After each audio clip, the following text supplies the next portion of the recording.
What if the morning subway you take to work every day has a secret final route that only runs after midnight? A route where the passengers aren't alive, the stations don't exist on any map, and no one who boards ever comes back? These are the stories from that train. These are the 9 haunted subway stories nobody returned from. The last stop on the midnight line. My name is Leo, and this is the story of how I lost my friends to a train that shouldn't exist. It wasn't just a bad Halloween. It was the last night any of us were truly alive, even if some of us are still breathing. It all started as a joke, the kind of stupid dare that fuels college legends. My friend Chloe, who had a taste for the morbid and a family trust fund that funded it, unearthed an old transit map from her grandfather's attic. On it, drawn in faint, almost faded red ink, was the midnight line, the legend. According to her granddad's drunken ramblings, was that it only ran on Halloween night, picking up passengers who were never seen again. We were young, invincible and drowning in cheap vodka and cynicism. Of course we had to find it. There were 6 of us, me, Chloe in her elaborate plague doctor mask, her boyfriend Mark as a generic zombie, our pragmatic friend Sarah as a witch, and the twins, Jake and Mia, who had coordinated as a devil and an angel. We were a splash of garish color and loud laughter descending into the stale, urine-scented air of the Dunmore Street station long after the regular trains had stopped running. The platform was a tomb, silent except for the distant, mournful drip of water and the frantic beating of our own hearts. The fluorescent lights hummed a sickly yellow tune, flickering like a failing heartbeat. It was 11:58 p.m. We held our breath, the plastic of our masks suddenly feeling less like a costume and more like a suffocating shell. Then we heard it. Not the modern, roaring whine of the new electric trains, but a deep chugging rumble that vibrated up through the soles of our shoes. A cold wind, smelling of damp coal, aged metal, and something sweetly rotten, blew from the tunnel. And then it emerged, a ghost from the city's past. It was a train of polished, dark wood and frosted glass with brass fittings green with verdigris. The word midnight was displayed at the front not in bright LEDs, but in incandescent bulbs, glowing with a weak orange warmth. The doors slid open with a tired hydraulic hiss. We piled in, our laughter a brittle, nervous sound that was instantly swallowed by the silence inside. The car was immaculate, yet ancient. Plush, crimson velvet seats worn smooth in the centers. Light came from frosted glass sconces on the walls, casting a dim, jaundiced glow. The air was thick and still, heavy with the scent of ozone, like after a lightning strike, and the polish of old brass. It felt like we'd stepped into a museum exhibit. "Spooky," Mark said, his voice too loud. He slumped into a seat, his zombie mask grinning stupidly. The rest of us followed, giddy with the success of our adventure. For the first few minutes, it was exactly what we'd hoped for. We took selfies, our faces distorted by our masks in the faint light, the old-world backdrop making for a perfect, creepy photo. Then, the train entered a tunnel. This was no ordinary tunnel. It was longer, and the darkness was absolute, a physical weight pressing against the windows. The lights didn't just flicker. They died with a final sounding pop, plunging us into a blackness so complete I couldn't see my own hand in front of my mask. Mia let out a small, startled yelp. The only sound was the deafening rhythmic clatter of the wheels on the tracks, a sound that now felt less mechanical and more organic, like the beating of a great metal heart. "Guys?" Chloe's voice was small, all its earlier bravado gone. "This isn't funny anymore." The lights stuttered back on, and we were not alone. Where there had been empty rows, now sat passengers.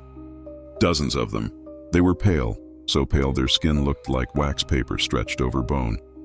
They were dressed in fashions from another time, men in fedoras and heavy wool coats, women in neat dresses with padded shoulders, all in muted grays and browns. They were perfectly still, facing forward. Not one of them turned to look at us. The silence was the most terrifying part. There was no rustle of fabric, no cough, no breath, just the pounding of the train and the deafening quiet of the dead. My eyes locked with Sarah's through the eye holes of her witch mask. Her terror was a palpable thing. Jake, ever the impulsive one, stood up. "Hey, what is this? Some kind of joke?" No one reacted. The commuters didn't so much as twitch. He took a shaky step towards the nearest one, a man in a 1940s-style suit, and tapped him on the shoulder. "Hey man, The touch was wrong. It wasn't the firmness of a shoulder, but something hollow, giving. The man didn't move, but his head lolled slowly to the side as if his neck were broken. His milky, cataract-filled eyes stared unseeingly at Jake. A faint smell of mothballs and grave dust wafted from him. Jake stumbled back, crashing into a pole with a clang that echoed through the car. "They're not real," he whispered, his voice cracking. "They can't be real." The train rocked, and the devil mask on his face seemed to mock the genuine hell we had stumbled into. I looked out the window. There were no stations flashing by, no signs, no lights. Just an endless rushing blackness, punctuated occasionally by fleeting, skeletal shapes that might have been trees or might have been something else entirely. "We have to get off," Chloe said, her voice trembling. We rushed to the end of the car, yanking on the door release. It was locked solid, the brass handle ice cold and unyielding. We tried the emergency brake, a red handle encased in glass. Mark smashed it with his elbow, pulled. Nothing. The train didn't even slow. The rhythm of the wheels just seemed to intensify, a frantic, speeding tempo. Panic set in. We were screaming, pounding on the doors and windows. Our costumes, our masks of monsters and myths felt like a cruel joke. We were the real interlopers here, the fresh meat in a machine that had been running on damned souls for decades. It was Mia who noticed it first. She was staring at her own reflection in the dark window, her angel's halo crooked. "Leo," she whispered, her voice hollow. My face, I looked.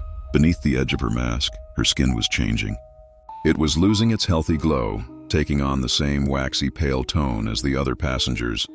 I tore my own plague doctor mask off, staring at my hands.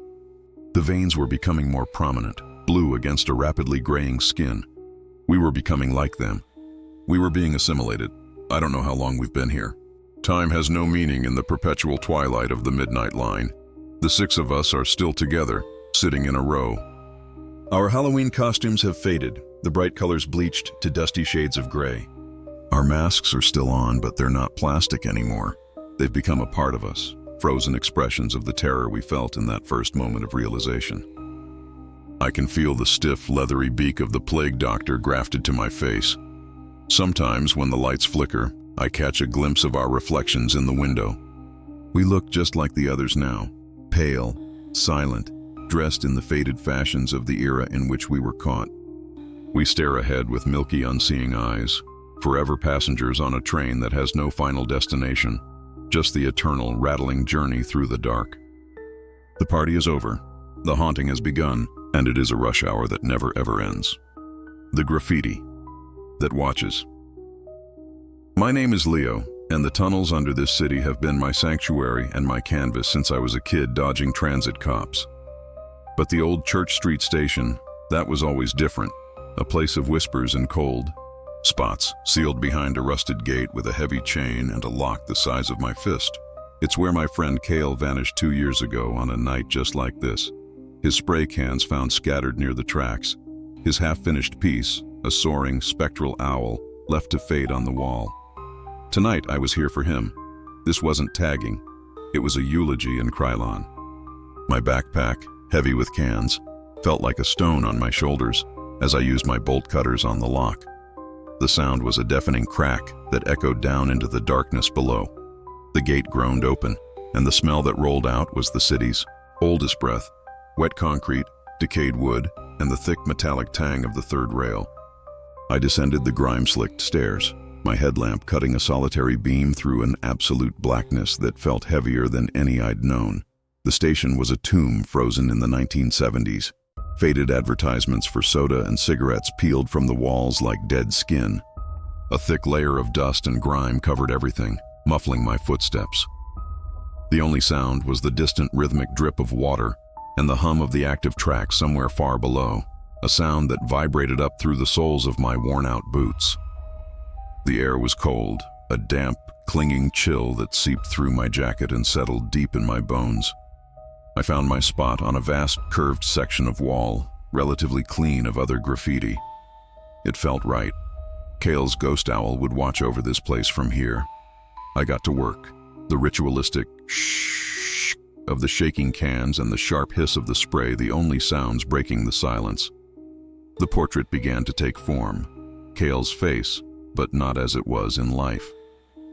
I gave him a solemn, knowing look, his eyes wide and deep, his form half fading into the suggestion of the owl's wings he never finished. I poured every memory, every ounce of missing him, into that wall. The colors were mournful, deep purples, sad blues, and a stark, spectral white for his face. It was the best work I'd ever done. It was alive. I stepped back, my breath pluming in the frigid air, to admire it. And that's when I saw it. My headlamp beam caught the painted eyes, and they shifted. A slow, deliberate blink. My own breath hitched. I told myself it was a trick of the light, my tired eyes. But then the head moved, just a fraction, tilting as if studying me. The paint seemed to ripple, the flat surface gaining a terrible three-dimensional depth. I stood frozen, a statue of pure dread. The portrait's mouth, which I had painted in a firm, resigned line, began to twitch at the corners. Then it peeled, open, stretching wider and wider, the lips pulling back over teeth that were no longer paint, but seemed stark and real in the gloom. It was a silent, agonized scream, a perfect O of terror etched onto my best friend's memorial. A sound from the tunnel to my left snapped me out of my paralysis. It was a wet, dragging noise, a scrape, like something heavy wrapped in sodden burlap was being pulled over the gravel and ties of the track bed. My heart hammered against my ribs, a frantic bird in a cage of bone. I tore my eyes from the screaming portrait and backed away, my hand fumbling for the rail that led back to the stairs. The scraping stopped. The silence that followed was somehow worse, thick and expectant. Then it started again, closer this time. Shh, thump, shh, thump. It was methodical, unhurried. It knew I had nowhere to go. I turned and ran, my boots slipping on the dusty tiles. I scrambled up the stairs, my lungs burning, expecting to feel a cold, wet grip on my ankle at any second. I reached the top, the gate just ahead, my escape. I lunged for it, my hands ready to shove it open. It was solid, not just locked, but solid, rusted iron. The gate I had cut open minutes before was gone, replaced by a seamless, cold wall of corroded metal that felt back into the brick archway. I beat my fists against it, the impacts making a dull, pathetic thud. It didn't budge. It was as if it had been welded shut for a century. No, no, no, I whimpered, the sound pitiful in the vast, dark space. Shh, thump, shh, thump. It was at the top of the stairs now. I didn't want to turn around. I didn't want to see what my art, my grief had summoned from the depths. I pressed my forehead against the cold, unyielding metal of the gate, squeezing my eyes shut. The scraping was right behind me. I could smell it now, a foul, boggy stench of stagnant water and rot, of things that have lain forgotten in the dark for too long. It was so close I could feel a wave of cold radiating from it, a deep, soul-sucking chill that had nothing to do with the station's air. Slowly, against every screaming instinct in my body, I turned. My headlamp illuminated the thing on the platform. It was a vaguely humanoid shape, composed of what looked like black, wet clay and the discarded refuse of the tunnels. Rotted cloth, strands of wire, glints of shattered glass. It had no face, just a smooth, pale expanse where one should be, like a blank canvas. It dragged itself forward, its lower half a formless, trailing mass, leaving a glistening, dark slug trail on the tiles. It stopped a few feet from me. The silence returned, broken only by the frantic, ragged sound of my own breathing. Then, the pale, blank surface of its face began to change. Color bled into it from some unseen source. Lines formed. It was painting itself, using the very essence of the station. And it was painting Cale's face. Not the noble memorial I had made, but his face in the moment of his death, contorted in a final, silent scream, identical to the one now on the wall. The thing wearing my friend's death mask tilted its head, and from the dark tunnel, the wet scraping began again. But this time, it wasn't coming from one source. It was coming from all of them. I am still here, backed against this rusted gate that shouldn't exist. The thing with Cale's face just watches me, its head cocked. And from the depths of every dark tunnel mouth, I can hear them now, answering. The slow, wet, dragging sound of others climbing up onto the platform, summoned by the portrait, by my grief. They are coming to see the new artist, and they are bringing their own blank faces with them. The conductor's lost announcement. My name is Ben, and I am a creature of routine. Every night, like clockwork, I board the 11:45 p.m. red line from downtown to the suburbs. It's a 43-minute journey I know by heart. The lurch at Granville, the long humming stretch through the financial district, the final groaning ascent into the above-ground stations near my home. It's a mindless commute, a time to zone out, to listen to podcasts and forget the day. But last Tuesday, the routine broke. And it broke me.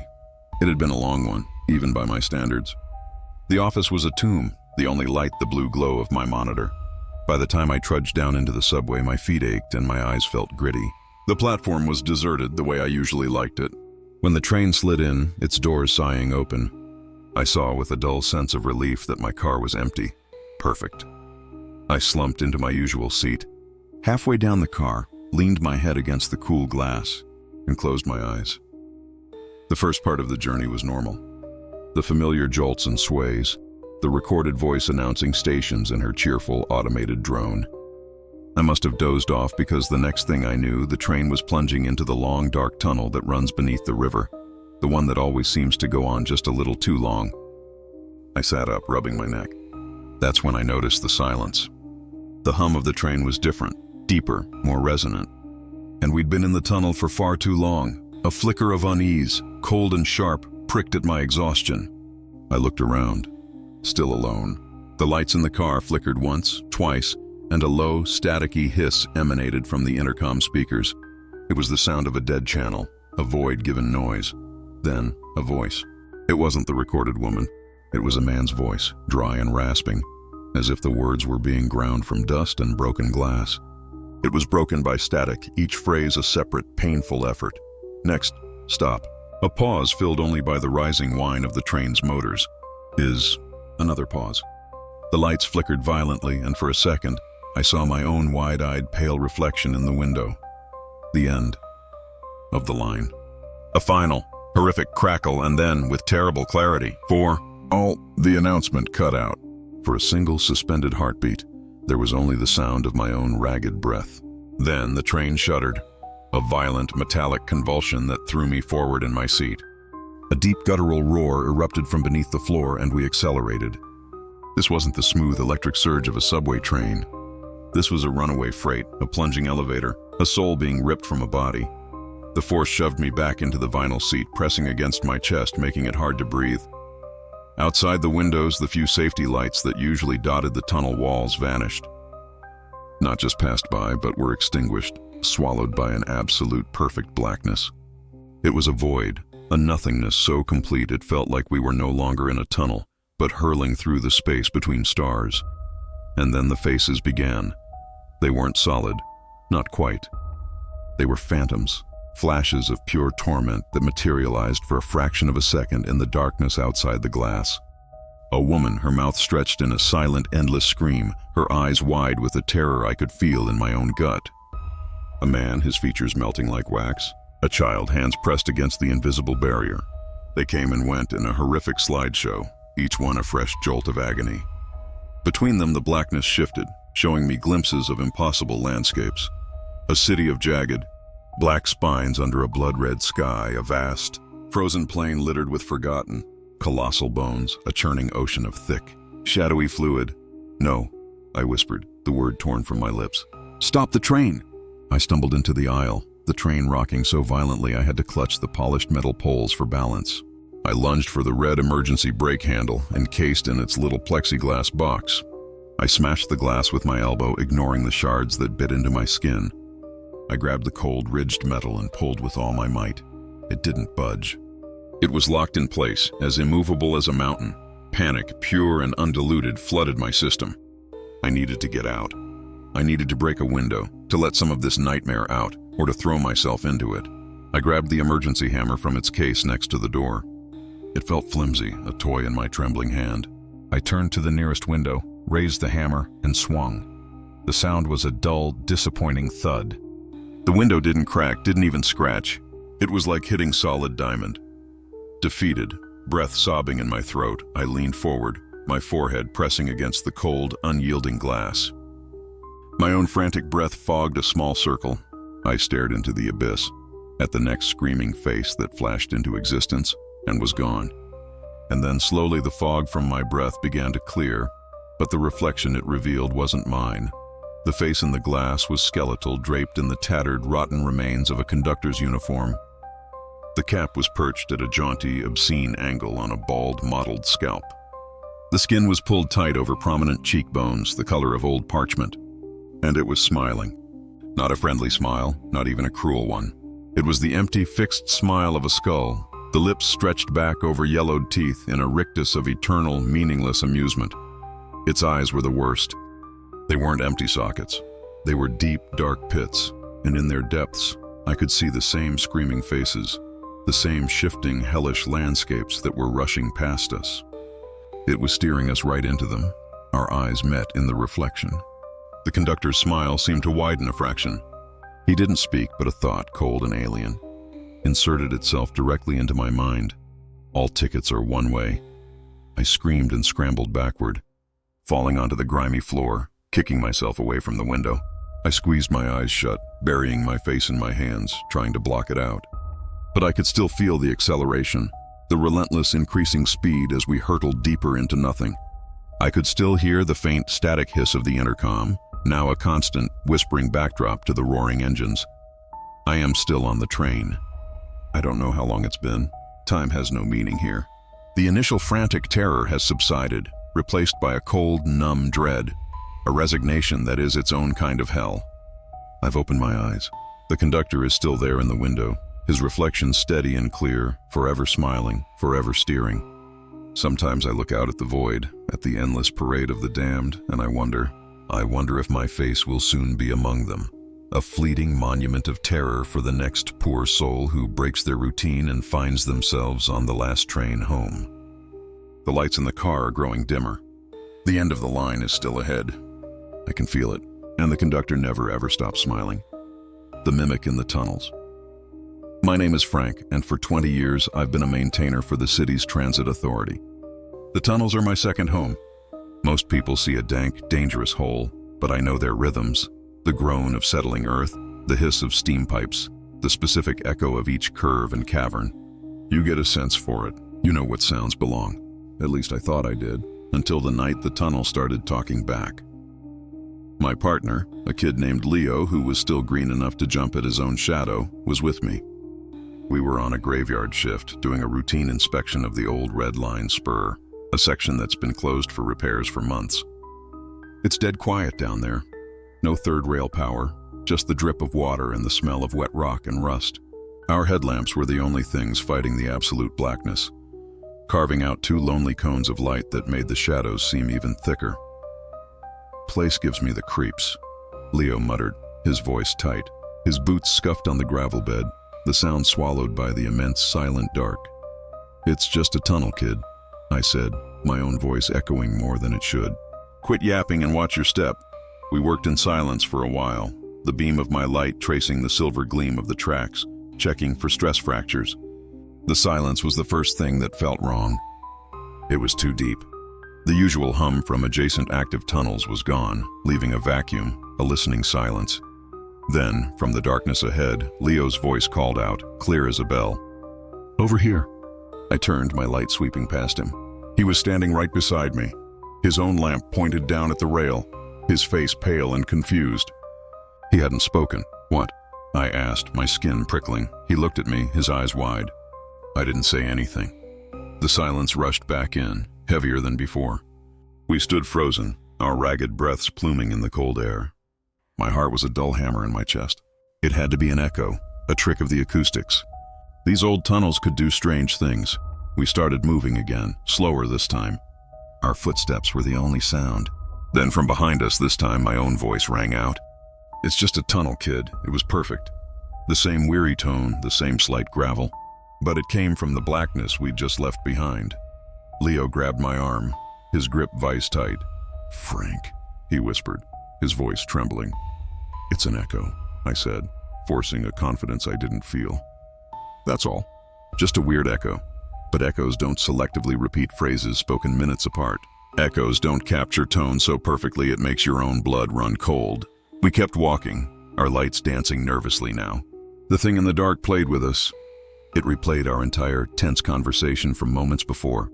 "Place gives me the creeps," it said in Leo's voice. From our left, "Quit yapping and watch your step," my own voice answered from our right. It was hurting us. Every time we hesitated, it would throw our voices back at us from further down the tunnel. A siren's call made from our own fear. "This way," Leo's voice beckoned, dripping with a false reassurance from up ahead. The urge to follow, to find the source of the impossible sound, was a physical pull. We were being lured, and we knew it, but the compulsion to understand was stronger than the fear telling us to run. The tunnel began to narrow, the ceiling dropping lower.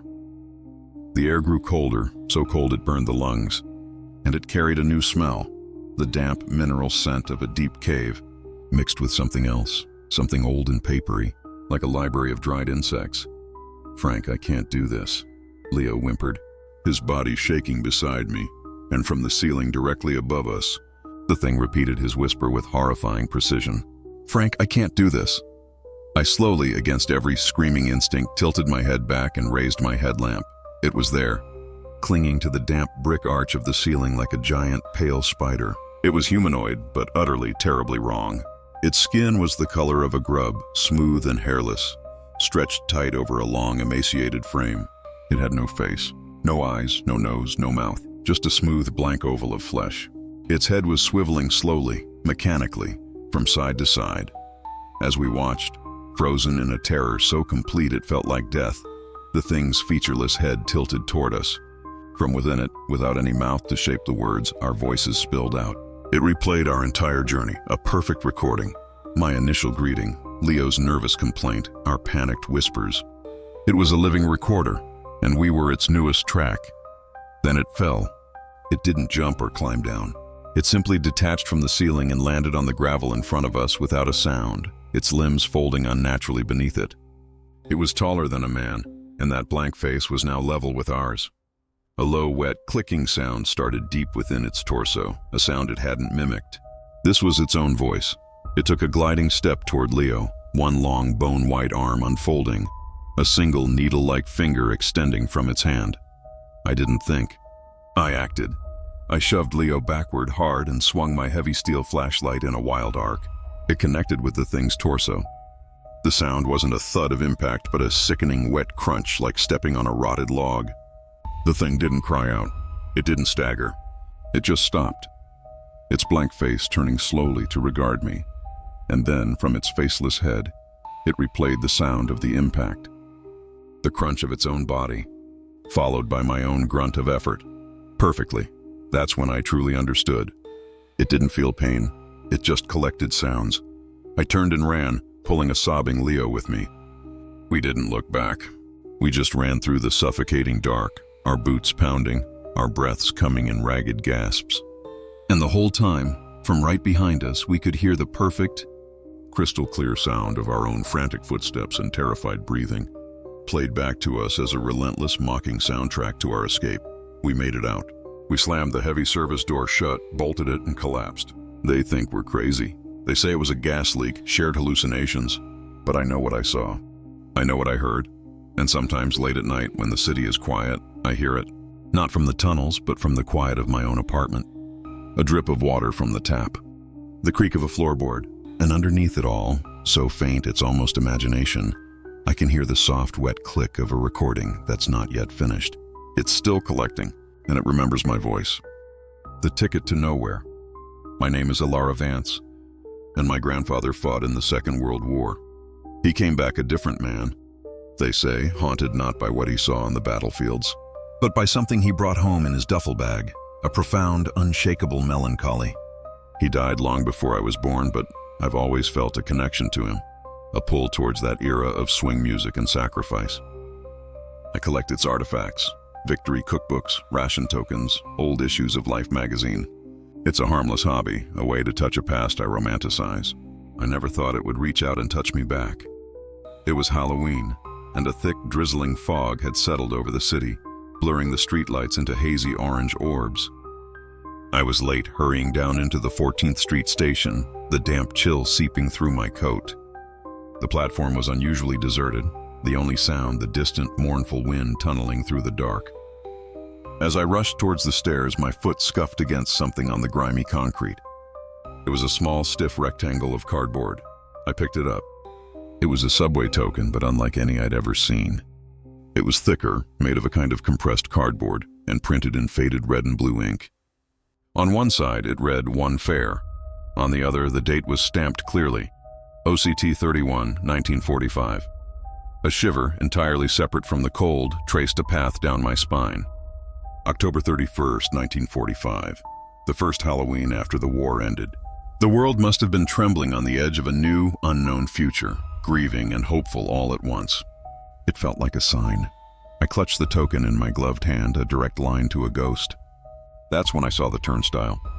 It was tucked into a shadowy tiled alcove I was sure had never been there before, a relic from a bygone station. It was made of ornate, polished brass, now dulled with a patina of age, with elaborate scrollwork that depicted Art Deco trains snaking through stylized cities. It looked like a museum piece, beautiful and utterly out of place.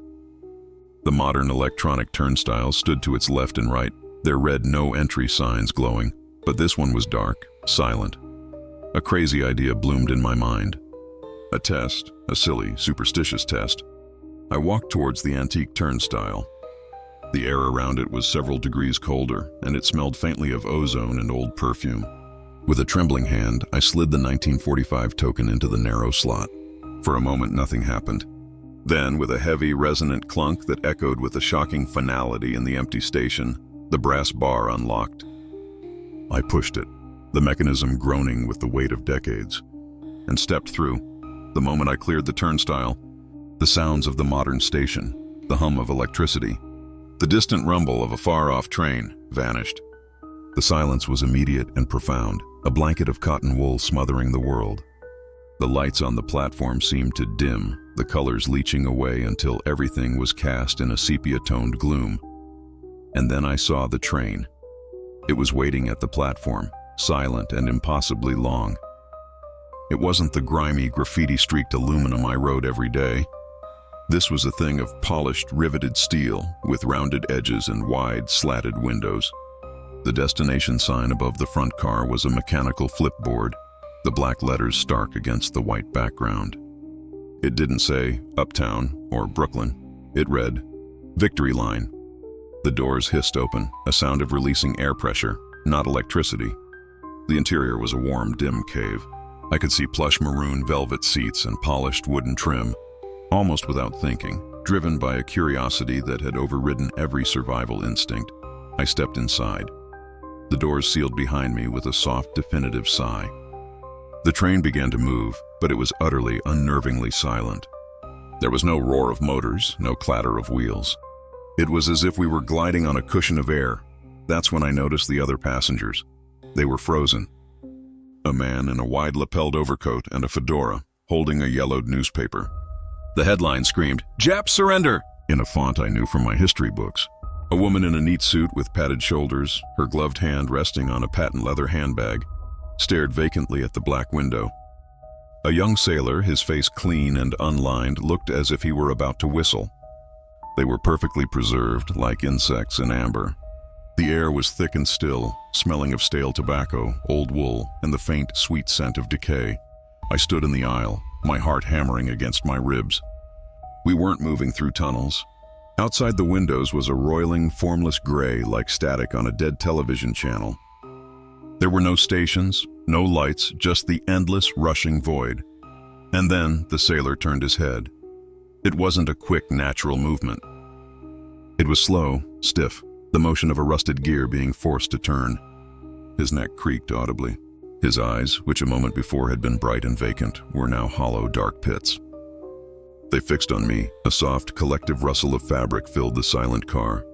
I turned. Every single passenger was now moving. In perfect, horrifying unison, they turned their heads to look at me. Dozens of faces, men and women, young and old, all with the same empty, hollow eyes. There was no malice in their gaze, no curiosity. There was nothing. It was the void outside the window given form. The man with the newspaper slowly, deliberately, folded it and placed it on his lap.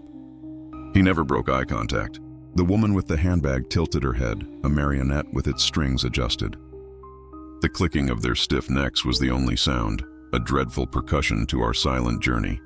I stumbled backward, my back hitting the cold steel of the door. I fumbled for the emergency handle, yanking it. Nothing. I pounded on the glass, but my fists made no sound. I was a ghost in a world of more solid ghosts. The train began to slow. Through the gray static outside, a platform began to resolve. It wasn't 14th Street. It was a station I didn't recognize, lit by flickering gas lamps, the walls plastered with faded wartime propaganda posters. The sign on the platform read, "Terminus." The doors hissed open. The cold that swept in was ancient, carrying the dust of forgotten battlefields and the silence of millions of graves. The passengers, as one, stood. They did not look at me again. They simply filed out onto the platform, their footsteps making no sound, and began to walk into the oppressive gloom, dissolving into the shadows. The doors remained open. An invitation, an expectation. I am still on the train. I huddle in a seat watching the open doorway, the yawning mouth of Terminus. I know I can't stay here. The train is a vessel, not a destination. It needs to be empty for its next journey, to pick up more lost souls, more living mementos.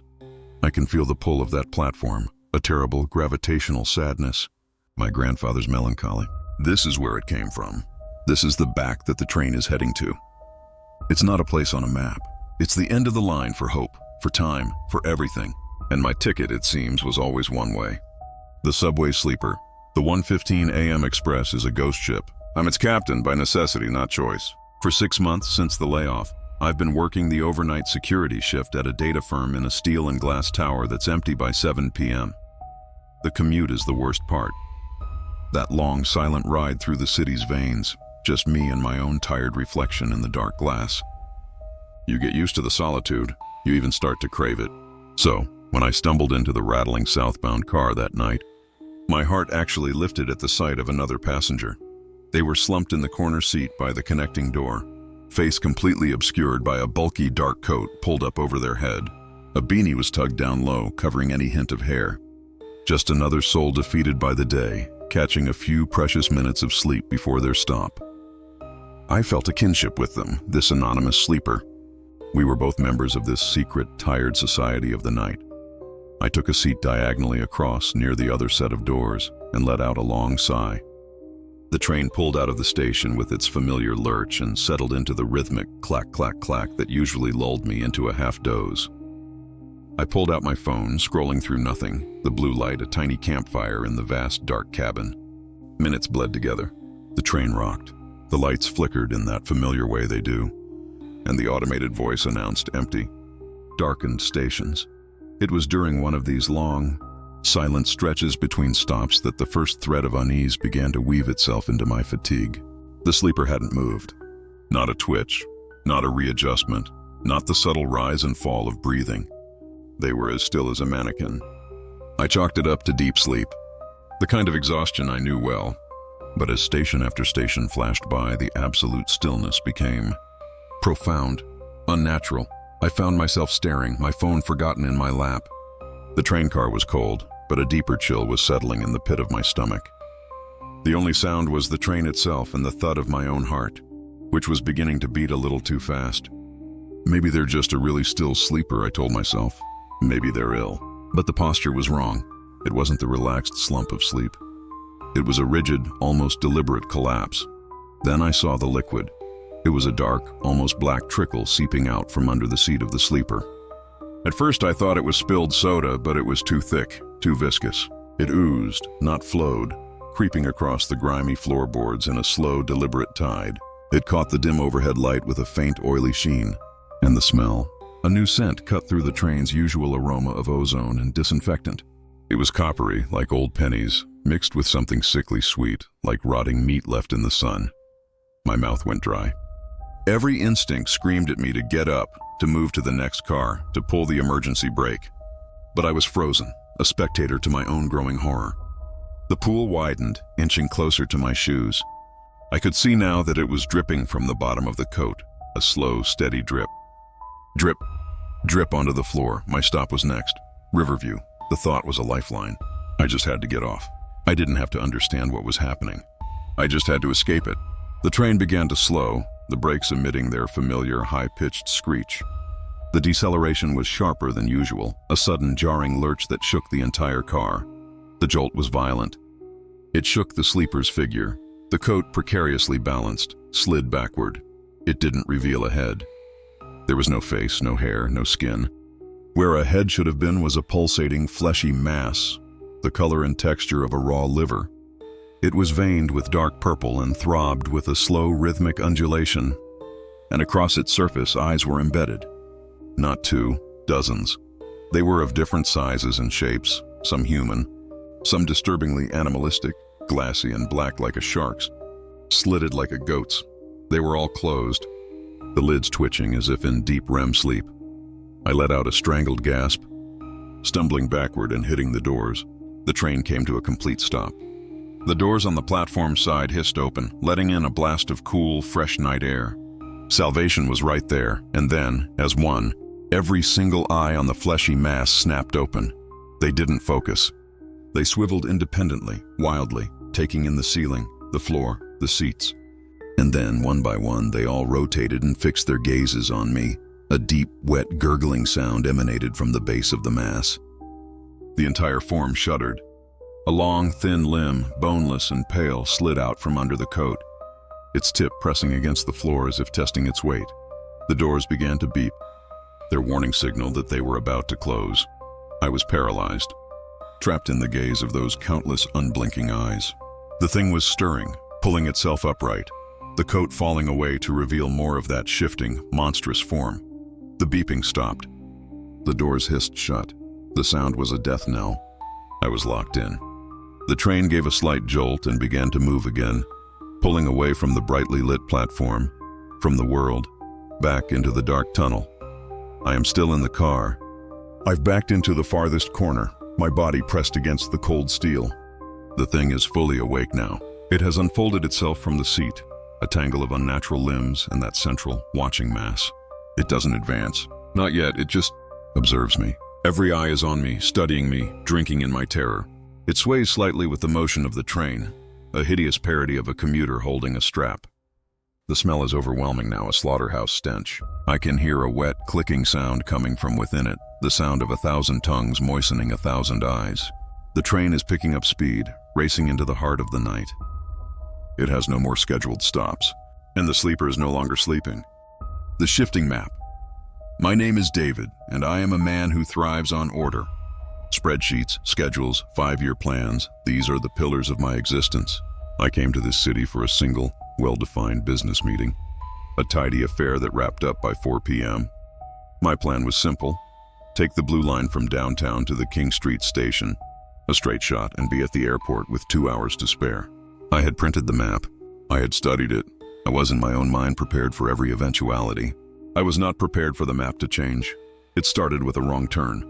One moment I was in the bright, echoing main concourse. The next I was descending a narrower, older set of stairs, the tiles a faded mustard yellow instead of gleaming white.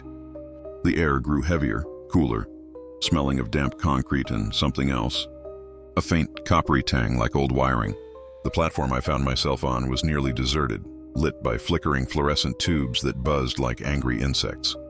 A handful of people stood scattered in the gloom, their postures slumped, their faces indistinct in the bad light.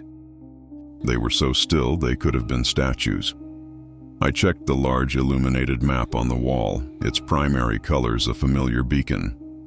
But something was off. The lines seemed jumbled. The clean geometric routes I'd memorized now looked tangled, as if a child had scribbled over them. I blinked, attributing it to fatigue and the strobing light. I needed to find King Street. My eyes scanned the familiar names, and then I saw it happen. The blue line, a thick azure stripe, twitched. It wasn't a trick of the light. It was a physical serpentine writhe, a coil of painted light loosening itself from its moorings. I took a step back, my heart seizing in my chest.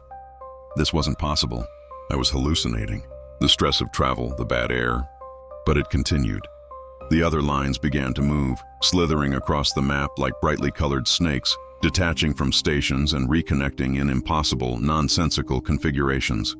I watched paralyzed as the station names I knew, Maple Grove, Central Plaza, King Street, faded, their light dying one by one, swallowed by the old, dark backing of the map. In their place, new names flickered to life, glowing with a sickly, phosphorescent green: Bone-White Cross, Sorrow's End, Morning Hollow, Terminus. The words were carved into my mind, each one a shard of ice. This was wrong. This was a breakdown. I looked frantically at the other people on the platform, desperate for a shared moment of confusion, a point of human connection. A woman in a beige coat stared blankly at the tracks. A man in a business suit checked his watch, unconcerned.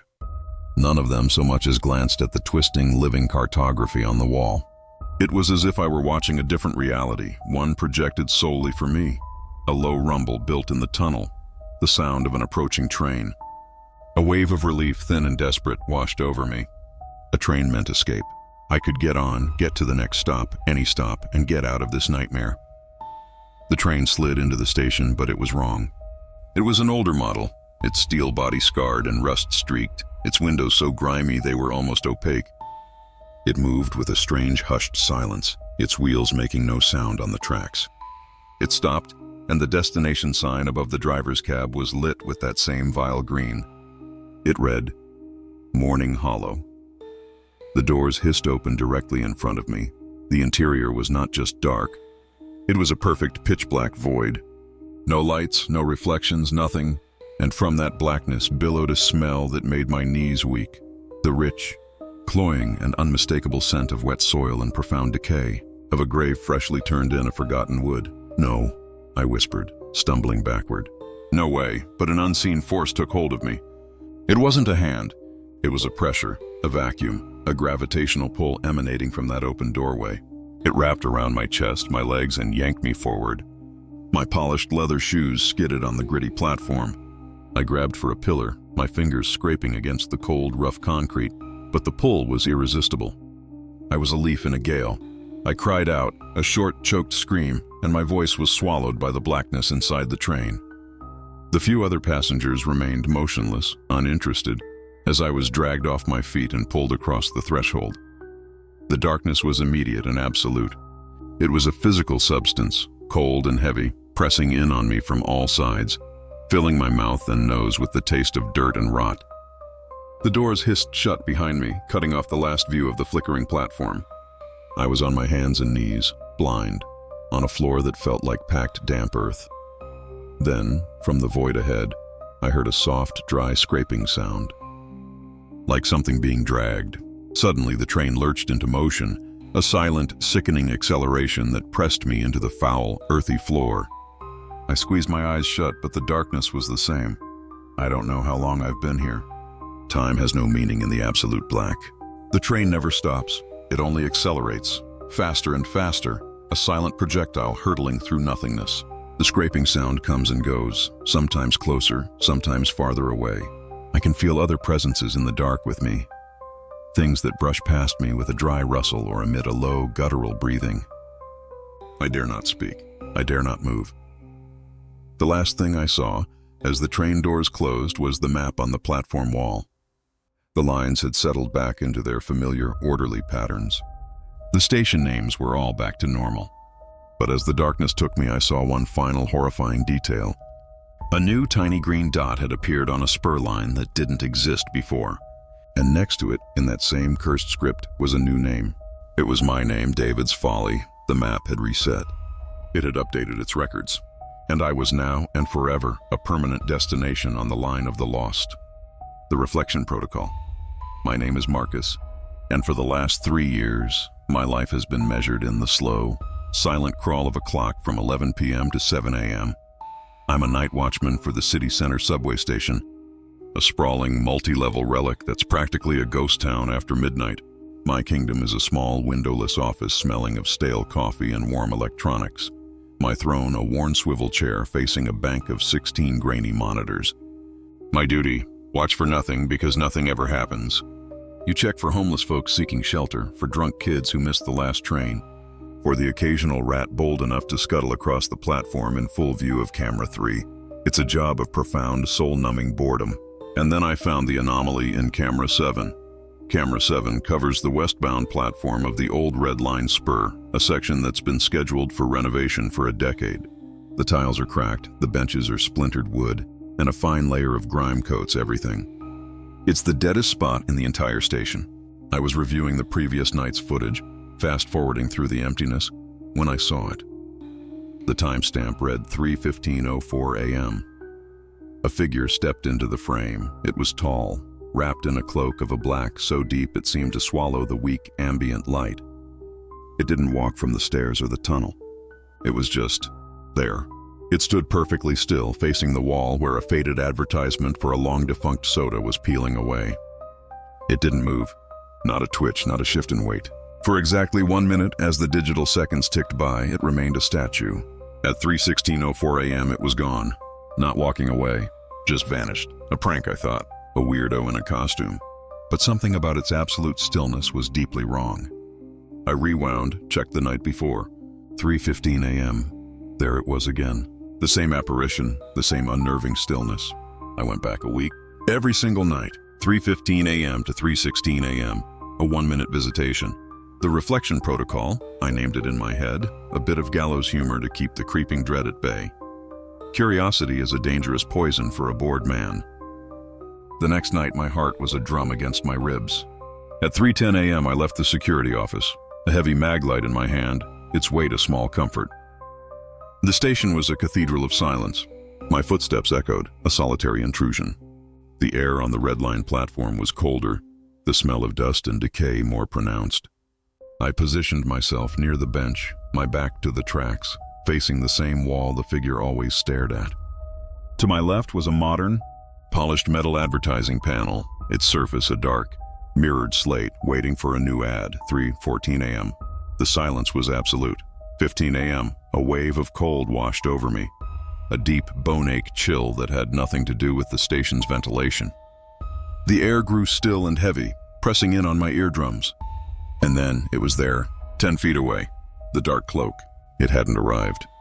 It had simply materialized. Up close, it was worse. The cloak didn't ripple in the faint draft. It hung with a dead weight, and under the hood, there was nothing. Not darkness, not shadow, but a void.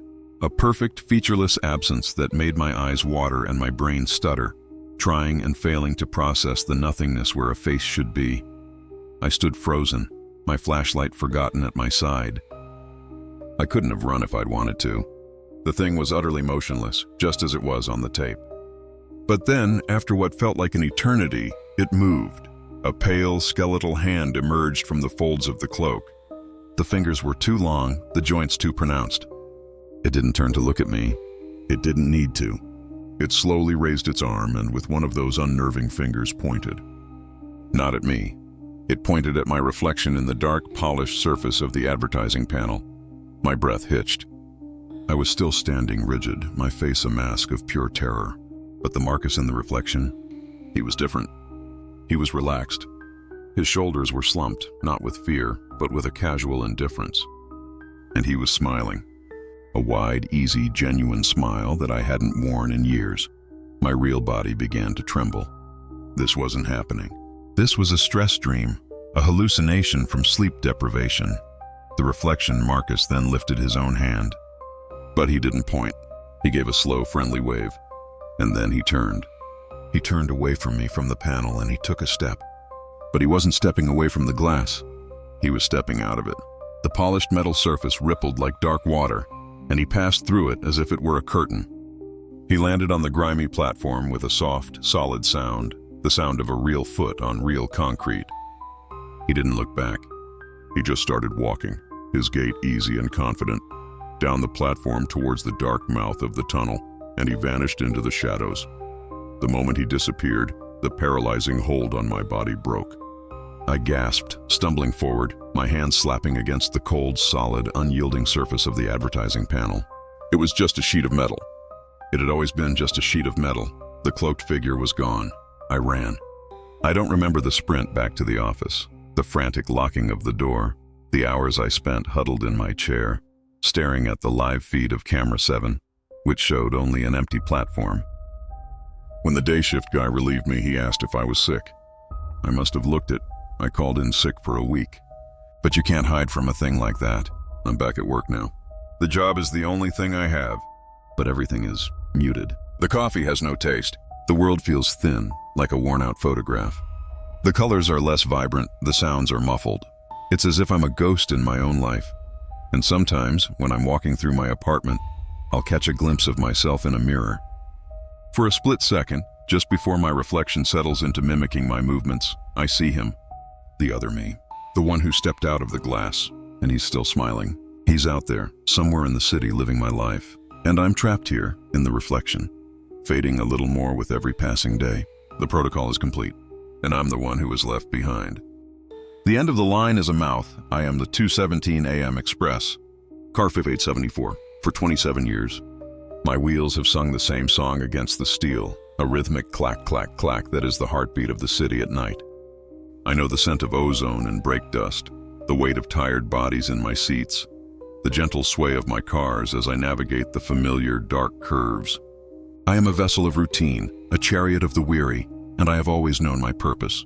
Until the hunger started, it began as a whisper in my circuits, a strange, hollow ache deep in my undercarriage. At first, I mistook it for a mechanical fault, a worn bearing or a failing motor, but it wasn't a sound. It was a feeling. A gnawing, empty sensation that grew with every passing night. My headlights, which had always cut clean, white paths through the tunnel darkness, now seemed to falter, their beams tinged with a sickly yellow, as if stained by the new dread festering within me. Tonight was different. The hunger was a sharp physical pain. As I pulled into each station, the doors hissing open to the late-night platform, I could feel it, a desperate, pulling need. The few passengers who boarded were no longer just passengers. They were morsels. I could sense the warmth of their lives, the thrum of their heartbeats, and the hunger in me would coil tight, a spring of terrible anticipation. I tried to warn them. I let my lights flicker violently. I made my brakes screech in a pitch that was pure agony. But they just shuffled on, heads buried in phones, oblivious to the sentient terror of the machine carrying them home. I am not the pilot of this journey. My steering is automated, my path locked in by the glowing signals ahead, but the signals were wrong.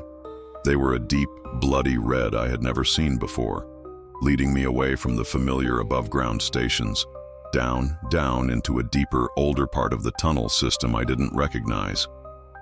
The air coming through my vents changed. The clean electric smell was gone, replaced by a thick, organic stench of wet earth, of hot breath, of something vast and alive. The tracks began to tremble, not with my own weight, but with a deep, thrumming vibration that came up from the earth itself. Thump, thump, thump, thump, a colossal, subterranean heartbeat. My own motors whined in protest, but I was powerless, a metal puppet on a string, dragged toward a destination I could now feel in the very marrow of my steel beams. Then I saw it. The tunnel ahead did not end in a station or a wall. It opened into a cavern of impossible size, and the cavern was not made of rock. It was flesh. The walls were a glistening, pulsing, deep crimson, veined with thick purple capillaries that throbbed in time with the heartbeat vibration. The arch of the tunnel was not stone, but a ring of muscle, contracting and relaxing with a wet, squelching sound. And lining this vast organic passage from floor to ceiling were teeth, not stalactites, but teeth, each one as long as one of my cars, curved, yellowed, and sharp, glistening with a viscous, saliva-like fluid that dripped onto my roof with sizzling pops. This was the new station, the end of the line. A mouth, my brakes screamed. Not the controlled hydraulic hiss of a normal stop, but a raw, metal-on-metal shriek of pure mechanical terror. My wheels locked, spraying sparks that were instantly swallowed by the oppressive, fleshy gloom. But I did not slow. The hunger inside me was now a frantic, overriding command. It was the will of the mouth itself, pulling me in, using my own body to deliver its meal. Inside my cars, the passengers finally understood. Their sleepy indifference shattered into screams. I felt their panicked footsteps pounding on my floor, their fists hammering on my windows.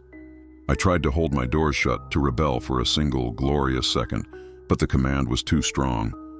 The doors hissed open, and the smell that flooded in was unbearable. The hot, rancid breath of a leviathan. I was funneled into the gaping maw, The fleshy walls closed around me, pressing against my sides, the warm, living tissue conforming to my shape. The teeth scraped along my roof and flank, peeling away strips of steel and paint with the sound of 1,000 fingernails on 1,000 chalkboards.